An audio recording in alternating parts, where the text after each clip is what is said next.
বলেন, আর তিনি তোমাদের জন্য আসমান সৃষ্টি করেছেন, আসমানকে স্থান হিসেবে সৃষ্টি করেছেন।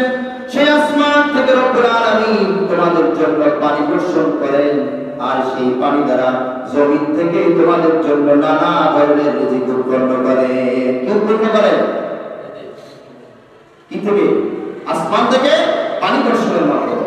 এখন সেই পানি বর্ষণকে আল্লাহ তাআলা করেন, এই পানিকে নিয়ে একটু চিন্তা করেন। আল্লাহ রাব্বুল আলামিন দেখেন কত বড় দয়াবান, কত বড় মেহেরবান।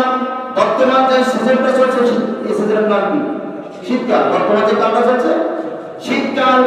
শীতকালে আল্লাহ রাব্বুল আলামিন বর্ষাকালে যেই পানিটা আসমান থেকে যেই ভারী পানি বর্ষণ করেন, এই পানি যদি শীতকালে আল্লাহ তাআলা জমিনের উপরে নাযিল করতেন, তাহলে শীতকালীন শাকসবজি খাওয়ার কোনো সুযোগ থাকতো নাকি? খেতে পারতাম?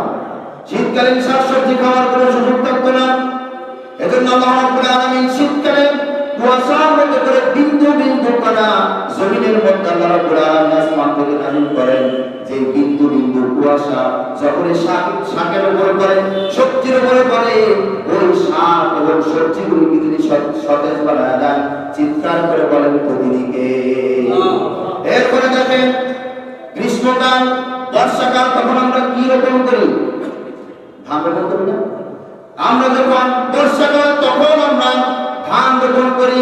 ধানের জমিতে পানির প্রয়োজন কম হয় না বেশি হয়? কম লাগে না বেশি লাগে?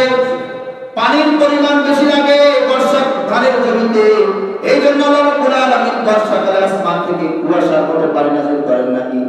ভারী বৃষ্টি আকারে নাযিল করেন। ভারী বৃষ্টি আকারে মুষলধারে আল্লাহ রাব্বুল আলামিন আসমান থেকে বর্ষাকালে পানি বর্ষণ করেন। এর দ্বারা আল্লাহ রাব্বুল আলামিন বান্দাকে কি বোঝাতে যাচ্ছেন? আল্লাহ পাক বান্দাকে বোঝাতে যাচ্ছেন যে বান্দারে, বর্ষাকালে তুমি যেহেতু জমিনের মধ্যে ধান চাষাবাদ করবে, ধান রোপণ করবে, আর ধানের জমিতে যেহেতু পানির পরিমাণ বেশি লাগে,